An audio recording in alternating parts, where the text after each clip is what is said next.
Woodrow Wilson, make the world safe for democracy. Hey, I wrote an article criticizing the war. Cool, you're under arrest. What? For writing words? National security, baby. Uh-oh. Welcome to how every worst president in American history died. And now, meet Woodrow Wilson, the president who promised liberty abroad and promptly deleted it at home. During World War I, Wilson passed the Espionage and Sedition Acts, making it a crime to speak against the government, the war, or even the flag. Over 2,000 Americans were prosecuted for things like handing out pamphlets, giving speeches, or saying. Wilson didn't stop there. After the war, he helped write the Treaty of Versailles, which punished Germany so harshly that it basically rage-quit democracy. But Wilson was too busy with his dream project. The League of Nations, a global peace club where everyone could talk out their feelings. Wilson cracked. He suffered a massive stroke in 1919 that left him partially paralyzed and mentally impaired. He died in 1924, blind in one eye, paralyzed on one side, and still convinced the world had betrayed him. But that's not as embarrassing as this next president, Millard Fillmore.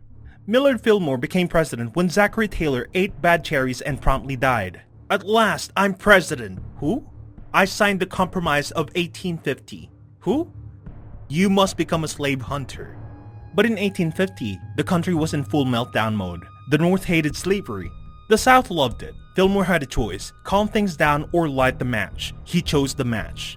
That match was the Fugitive Slave Act, a law so extreme it basically deputized every American as a slave catcher. Under this law, if a runaway slave made it to the North and you helped them, or even didn't help catch them, you could go to jail. No trail for the accused, no rights, even free black citizens were being kidnapped and sold.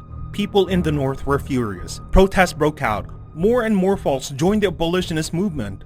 All Fillmore really did was add more fuel to the fire. Funny part, after office, he tried to come back with a know-nothing party. He lost badly. In 1874, Fillmore died of a stroke, quietly at home. No big legacy, just a guy who made helping people. But that's not as messy as this next guy. Lyndon B. Johnson. Lyndon B. Johnson, the president who gave Americans civil rights, and then gave them Vietnam War. In 1964, LBJ had big dreams. Ending poverty, expanding healthcare, creating the Great Society, and to be fair, he got a lot of it done. The man was a political bulldozer. And then he hit fast forward on Vietnam. At first, it was just military advisors. Then came the Gulf of Tonkin incident, where a US ship said it was attacked. But it probably wasn't. Johnson used it to get basically unlimited war powers. America went from we're helping to full-on jungle warfare.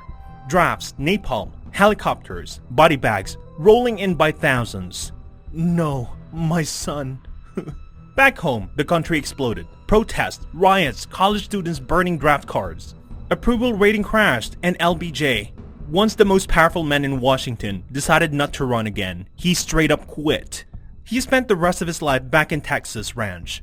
In 1973, just 4 years after leaving office, he died of a massive heart attack, alone. Andrew Jackson. Meet Andrew Jackson, the 7th president of the United States in walking contradiction. War hero? Yes. Champion of the common man? Kinda. Also responsible for one of the most brutal forced migrations in US history? Absolutely. In the 1830, Jackson signed the Indian Removal Act. Congress, Mr. President, Native American tribes are living peacefully in their land. Cool, let's move them west. Wait, you mean ask them to move, right? Nope, I mean force them. Bro! Don't worry, they'll be fine. It's just a little walk. And I'll go watch on my cozy carriage for 2 weeks. And lunch break. Jackson knew it would be deadly. He did it anyway. Why? To free up land from white settlers and cotton plantations. He didn't just lead. He bulldozed, and that makes him one of the worst presidents in American history. He also hated banks so much he destroyed the National Bank entirely, sparking a financial panic, and he used the presidential veto like a personal flamethrower. If he didn't like something, bam, gone. But this next president basically treated the presidency like a weekend trip to Vegas. Warren G. Harding. Warren G. Harding, America's 29th president. In 1921, people just wanted peace after World War I. So Harding promised a return to normalcy. But what they got was the most corrupt administration in US history. Harding filled his government with poker buddies and drinking pals, literally called the Ohio Gang.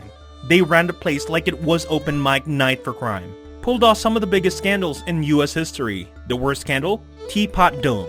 where one of his guys secretly sold government oil reserves in exchange for fat bribes. Millions of dollars vanished into private pockets. And while all this chaos was bubbling, Harding was out golfing, drinking during prohibition, and writing love letters to his mistress. Seriously, he even brought her on trips. And just when the press started sniffing around, Harding conveniently died mid-tour in San Francisco. Some said it was a stroke, others whispered poison, at the age of 57, leaving behind a broken public trust, a pile of unanswered questions, and a White House that smelled like cigars, whiskey, and fraud. But if you thought things couldn't get worse, meet Herbert Hoover. Herbert Hoover. Hey, why are you here? Oh, I didn't do anything.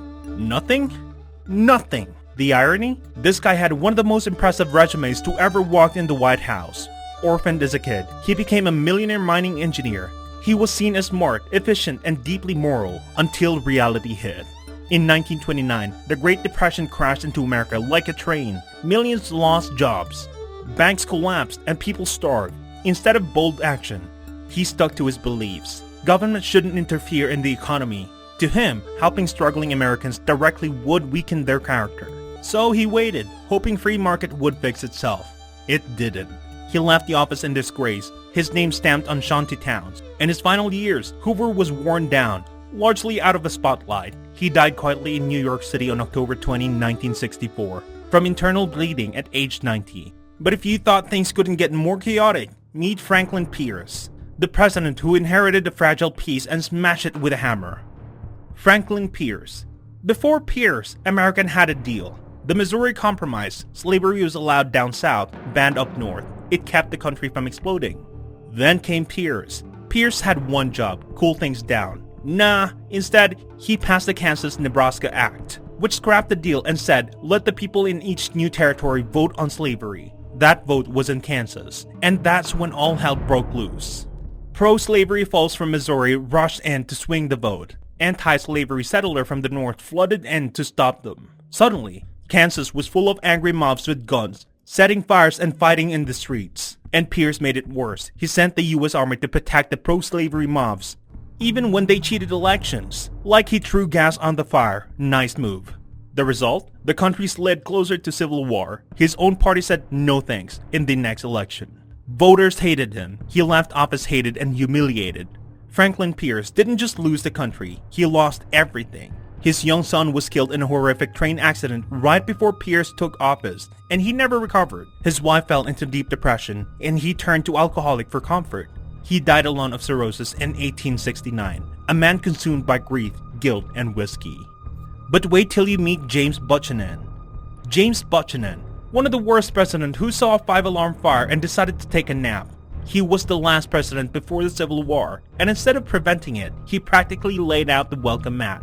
By the time Buchanan took office in 1857, the country was tearing in half over slavery. His solution? Do nothing. He believed the Constitution didn't allow the federal government to stop states from seceding, which is kind of the president's one job. Worse, he supported the Dred Scott decision, which ruled that black Americans weren't citizens and Congress couldn't ban slavery in new territories. That poured gasoline on the national rage. When southern states started seceding in 1860, Buchanan just shrugged and said, not my problem. By the time Lincoln took over, 7 states had already left the Union, and Buchanan was just sitting there writing polite letters. He left the office in 1861, proud that he hadn't done anything rash or useful. He retired to Pennsylvania and spent the rest of his life writing a 230-page memoir, trying to convince everyone the Civil War wasn't his fault. But no one was buying it. He died on June 1 at the age 77. A soft, quiet death for the man who quietly watched the country collapse. History isn't just about how these presidents died. It's about what their failures can still teach us today.